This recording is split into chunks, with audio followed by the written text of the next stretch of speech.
What's up everyone? Today we are here to take a look at my very first do-it-yourself project, and I thought what better project to start than with Rey's lightsaber from Force Awakens. This is what you'll need.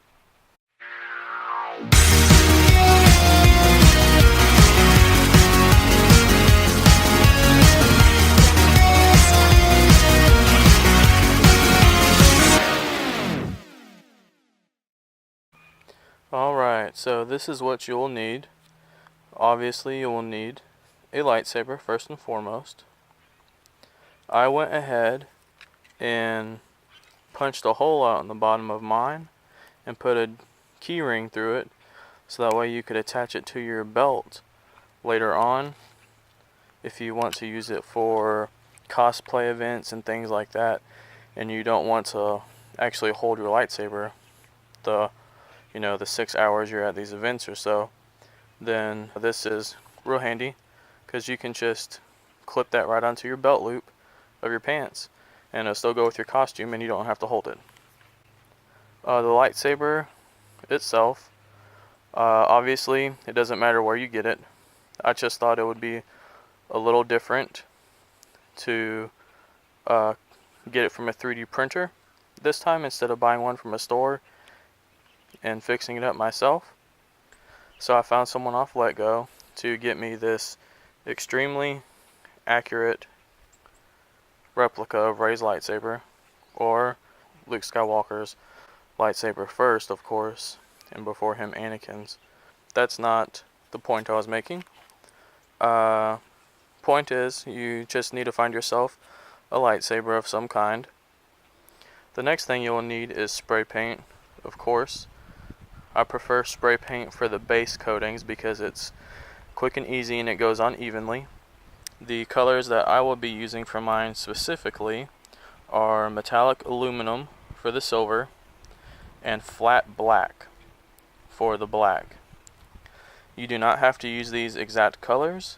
These are just the colors that I've chosen because I like them the best when doing this type of work. The next thing you will need are additional paints that you can apply with a paintbrush. And the colors for these are black, coffee latte, and timeless gray. Again, you do not have to use these specific colors. I am foregoing the gold this time and using coffee latte because it's a similar color. And I am going to be going with a rugged, worn look for the lightsaber build. So mine isn't going to be clean looking. So I figured we can get it closer to like a gold that's diminished some. It's not as shiny as it used to be. And lastly, you will need a sanding brick. I get this type of sanding brick because it has a rougher grain with red and then a finer grain with the gold, and that's helpful to sand down the lightsaber because you don't want any rough edges or bumps because that will show up in your coating of the paint. And the last thing you will need is tape to tape off sections that you don't want the colors to bleed through or blend, so you got nice crisp lines. Just as a proof of concept, before we begin, this is just a normal Star Wars blaster that you can buy from Walmart. I have already sanded it down so it's extremely smooth. You can actually see here that the color has been rubbed off in some areas because of how much I've sanded. That is completely okay, because you will be replacing that with your own paint to make it look the way you want. But when sanding, you want it to be completely smooth, and if there are holes for the screws, such as these right here, or here, or here, you just fill that in with putty, let it dry and sand it so it's completely smooth and you'll never know once it's painted.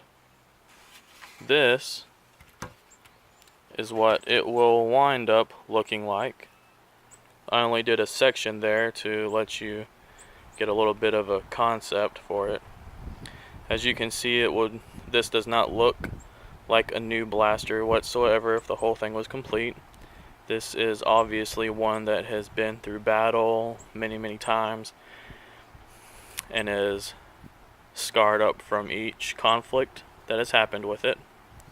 So this is, my personal taste. If you want it to look clean looking, that is completely fine. All you do is you need to spray it black, and you don't need to give any aggressive hints with the paintbrush like I have here to make it look like it is worn. But again, this was just a quick little proof of concept to show how it would work with another thing other than a lightsaber. When you are ready to begin painting, you will need to suspend it somehow, so that way you can spray paint it without touching it and leaving fingerprints and things of that nature. So what I've done is just take a piece of fishing line and tie it to the key ring and hang that from a stick, so that way it's suspended. I will be starting with the black coating first because I want that as my base coating, and I like to do things in threes. If you have never done something like this before, here are some helpful tips to help you from making mistakes. We're just going to use the side of this barrel here so you can see the difference between taking nice even strokes and getting too close. This is what you want right here.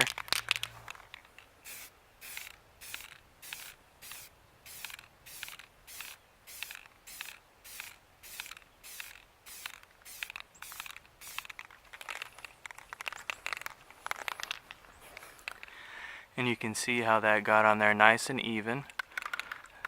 Now we're going to see what happens if you get too close and you don't do even strikes.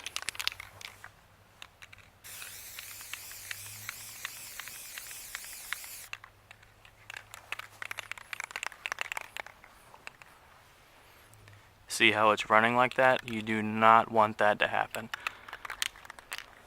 I will be starting with the black coating first because I want that as my base coating, and I like to do things in threes.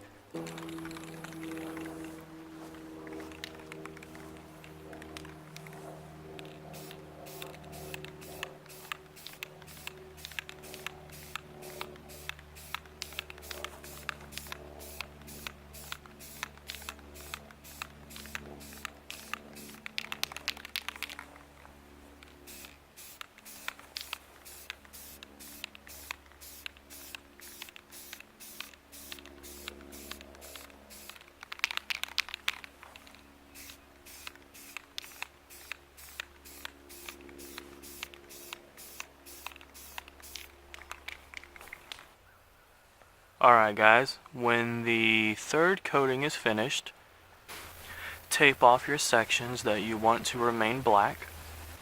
As you can see here, I have taped off the little grip handles. I have taped off the section near the battery powered button that would turn on the lightsaber.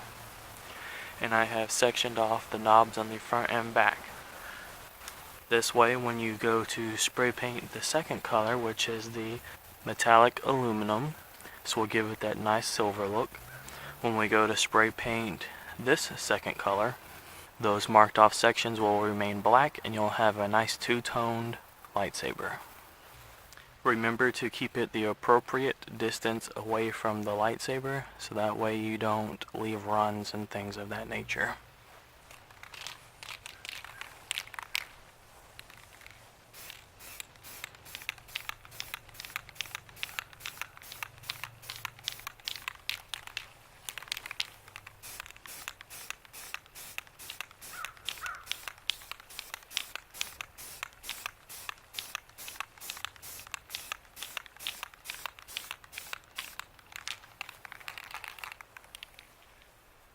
Alright, that is the first coating. We have two more to go. So this is the first rough draft. As you can see, the tape has caused it to not necessarily line up perfectly. That is perfectly fine. That's why we have paint and paintbrushes to do touch-ups, and you will never even be able able to tell anything whatsoever. But this is the rough draft. Next is the touch-up paint that will make all the difference in the world. The most important step. And there you have it. This is the finished lightsaber build for Rey's lightsaber. I took a few liberties with mine. Mine is not traditional whatsoever. I like mine to be different. And you can see here how it's worn, or it looks worn anyway. Of course we know it's paint.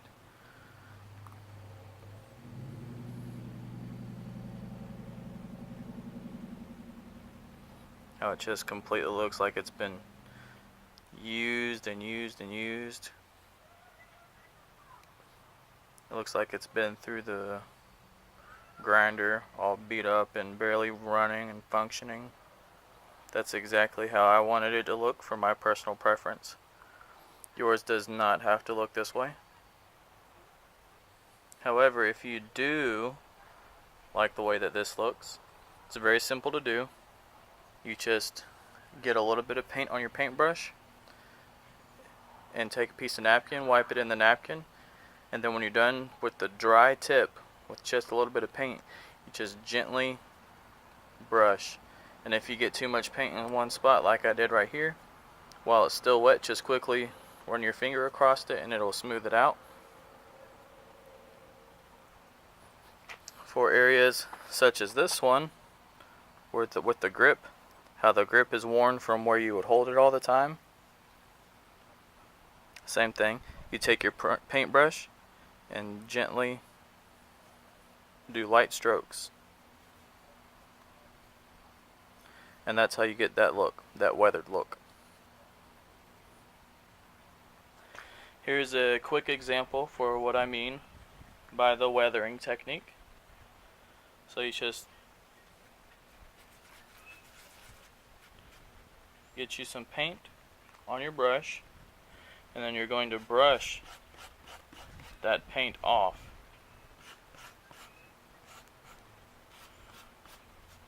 To where it's a dry brush that still has paint on there.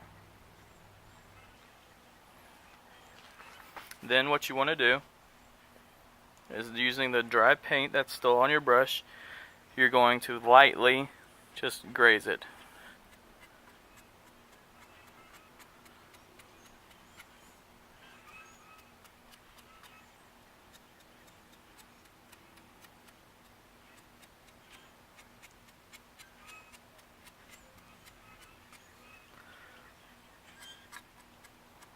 And you see how that gives it a little bit of a worn look.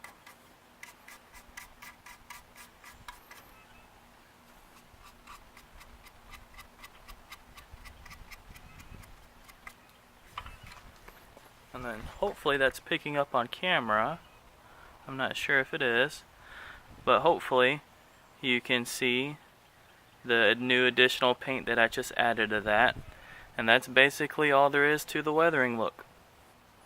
Again, this is not a traditional Rey lightsaber, because when you see her lightsaber in the movies, there's nothing wrong with it. I took my own liberties and decided to make a beat up version to be different. And this is the end result.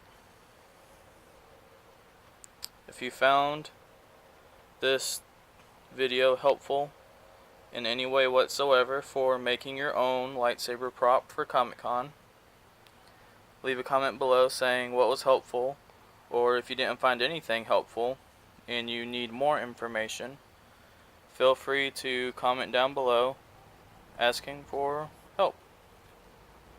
Thanks for watching. Bye.